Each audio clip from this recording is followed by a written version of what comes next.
hammer notch and sear the trigger. You see that it's in a slight triangle, isn't it? And there's a spring on the hammer trying to push it back down. There's a spring on the trigger trying to push the trigger back down to return position. And so it's cramming those two pieces into each other. That's why I call it a cram system. It's really not as unusual as it seems, but we'll show you in the picture. It does look different. This is the trigger. This is the hammer. This portion of the trigger is not the scale. This is very large in comparison to this, and same with the notch on the hammer. This is very large in comparison to that. This notch is about 5/1000 of an inch deep, so 4 to 6, shall we say. And this surface of the hammer is probably, word of caution, this is a stainless gun. The early stainless guns had a hammer and trigger made of stainless steel, and they were hard chrome plated. Hard chrome plate was very thin, much thinner than the 5/1000 of the full cock notch of the hammer. You really can't stone those because you'll go through the hard chrome plate, which it already is through, by the way, or bent, and the stainless is not hard enough to hold up against that very small, high-pressure sear system that the Smith has. The hammer and trigger on the Smiths is now all case-hardened steel.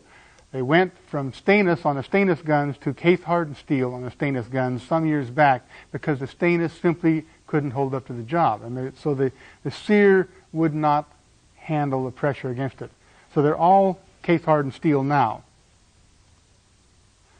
But on those stainless guns, if you want the cat's meow trigger job, and if you'll feel an old Smith in good shape, you'll notice how really crisp and tasty they feel.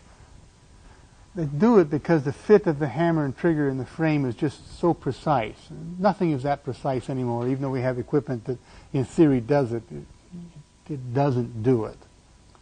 And we have slop of the hammer and trigger in the gun. Now this hammer is pretty good, but the trigger is relatively sloppy. You see that.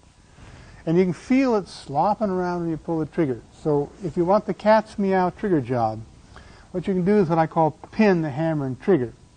And cock it, check the trigger pull weight. I have my lovely Swiss gauge here.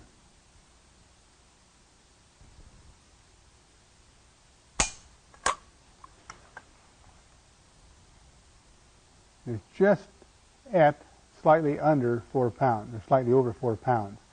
Let's say the customer wanted about a 3.5 pound trigger pull. Now, we could, of course, lighten the mainspring, but that will get us into trouble in many cases, and I don't know that the average person is ready for that yet. If you lighten the mainspring, it will reduce some of the friction, reduce some of the camback. There isn't too much friction or camback on either one, so lightening the mainspring will give us a little bit on the trigger and a lot on the hammer, and we may in fact induce a misfire, so we don't want to do that.